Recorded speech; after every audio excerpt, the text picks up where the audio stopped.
my weeks of work have paid off. I finally found a genuine fossil for the Acronsaurus rex. It is quite the odd specimen though, with a dye consisting of Robs and Swensons of all things, and it donned blue and gold back spikes. Must have been a huge fan of the zips. Ella, what are you doing? What does it look Is like? that a dinosaur? Yeah? Is that supposed to be a dinosaur too?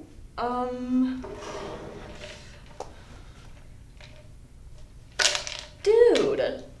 Okay, either these dinosaurs had osteoporosis or these are fake. Listen, I can explain. Come on, we live in Ohio. There weren't any dinosaurs here, were there? To the studio! Hi everyone, my name is Ella Mitchell, and get ready for a dynamite episode of 300 Seconds of Science, which is sadly about the obvious lack of dinosaurs in Ohio. But I'll have tons of new fossilized friends to introduce you all to, so stick around. Or else I'll have a bone to pick with you. First, let's address the mammoth in the room. Where are all the dinosaurs? During the Mesozoic era, where dinosaurs were the dominant force of life, Ohio had plenty of terrible lizards roaming around. Sadly, we just don't know what specific ones were here because of how badly erosion damaged any remaining rock that housed their fossils. Ohio was above sea level during the Mesozoic era, meaning that most dinosaur remains were probably washed away rather than being buried. Unless someone is lucky enough to find preserved Mesozoic rock, Ohio boasting a fossil of a T-Rex or a Triceratops is only something of our wildest dreams.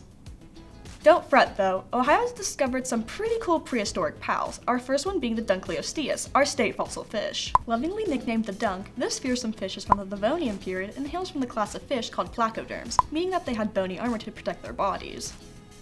What is most noticeable about the Dunk are the fang-like bones protruding from its mouth that acted as teeth. You heard me right, these fish had no teeth at all and instead used exposed bone from the upper and lower jaw to attack and devour prey, such as smaller placoderms, fish, and even sharks. Plus, the discovery of the Dunk was found right up the road in Cleveland. Next, we have the Isotilus, our state fossil. The Isotilus is from the family of large trilobites, which are closely related to spiders and horseshoe crabs. Similar to the Dunk, Isotilus was a water-dwelling creature from the late Ordovician period. They hunted worms and were preyed upon by cephalopods such as octopuses and squids. Trilobites such as the Isotilus were able to roll into a defensive ball, just like our modern-day roly-poly. Fossils for the Isotilus have been discovered in Cincinnati and Dayton. In fact, since so many Ordovician fossils have been discovered in Ohio, a part of that period is called the Cincinnatian. We also had some awesome Ice Age creatures too, such as large beavers, mammoths, and even mastodons. Our large beaver, aka the Castorides ohioenses, was the size of a black bear and surprisingly didn't gnaw on trees or make dams. Kinda defeats the whole purpose of being a beaver, right? The Mastodon was first discovered in Ohio. These elephant ancestors had a shorter and stockier build compared to mammoths. Mammoths also had flat teeth for grazing compared to the cone-shaped teeth mastodons had for eating leaves, twigs, and buds from trees. Aside from our golden group of fossilized friends, Ohio has also discovered the remains of various amphibians, corals, small rodents, and even cephalopods. Whoa! How do we get back here? The magic of science. Duh. Did you learn anything cool today? Well, yeah, but like, fish with bone teeth, you know, kind of down here. T-Rex is like way up here, you know. Well, if you guys enjoyed this episode, feel free to follow us on Facebook, like us on Twitter, subscribe to our YouTube channel, and show us some love on Instagram at 300 Seconds of Science at ZTV. This is Ella signing off.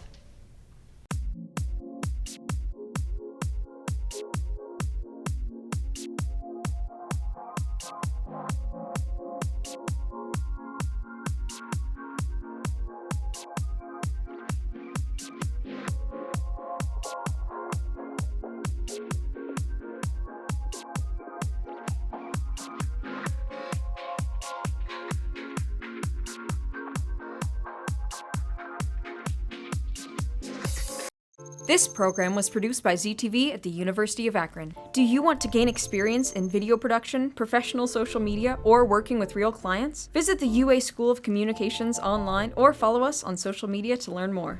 ZTV, make media, make a difference.